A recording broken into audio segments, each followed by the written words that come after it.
guys, this is Robert. Today I'm going to show you a set of elbow pads that aren't actually made for mountain biking. About a year ago I took up rollerblading and came across this set of rollerblade pads, which are fantastic. If you're interested in a really solid piece of equipment, stay tuned. Okay, let's get started. I've been riding mountain bikes for about 30 years, and the vast majority of that time I wasn't wearing elbow pads or knee pads. I mean, who likes to wear them? They're uncomfortable, they're hot. But I moved to Santiago, Chile, and lived there for 3 years. The trails there's nickname are called anti-grip. So slide outs were a big problem, and I had some serious injuries as a result. So I went with the elbow pads and knee pads, and have been using them ever since. And here's why. As I mentioned, I got these for rollerblading, and within the first 2 months, I went forward, and on my elbow and wrist, luckily I had also protection for the hand, and a huge gouge came out of the front of this plastic part of the pad and never moved at all, stayed in place and did their job. So once that happened, I realized, hey, this is a really good possibility for mountain biking.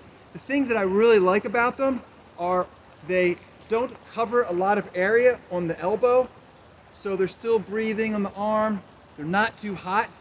They aren't too tight. They got the 2 straps to keep it in place. And also, if you notice, it has its own curve, so that alone keeps it into place. Most of the pads I have are for cross country, mainly for slide outs, no heavy duty downhill. But in fact, with this plastic protection on the outside, it really affords protection even if there's rocks that I'm falling onto. Not perfect, of course, but better than nothing. The other thing is they're super comfortable. Because they're lightweight, don't take up much space, and they fit even though they're not super tight. They're so comfy. Way more comfortable than any other elbow pad that I've used, and I've used quite a few over the years trying to get a comfortable one that stays put. And these definitely meet that need. Weight-wise, they're super lightweight, less than my IXS cross-country elbow pads. I don't think they're the coolest looking elbow pads, but I don't really care that much. There is a downside, and that downside is, as you can see, they really stick out. So if I'm putting on a jacket or pulling a shirt over, so they really don't fit underneath clothing too well, unless it's super loose.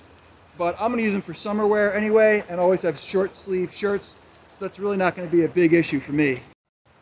And the final thing I really like about them, which as we all know is very important, is they're very breathable. This material allows for the air to come through. It's double layered.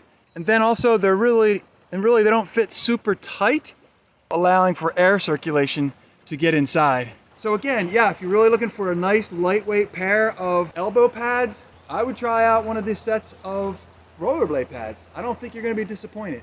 Lo and behold, I went over the handlebars on that log, not paying attention, worrying about making a video. And to prove the point, on my left elbow, there's a couple marks, but the most important thing is it stayed in place. I promise you, I wouldn't crash on purpose just to make a video. So that's it. I hope you found the video helpful. If you have any questions, feel free to put them in the comment section. And if you found it useful, give it a thumbs up. This is your Untitled Traveler, Roberto. Over now.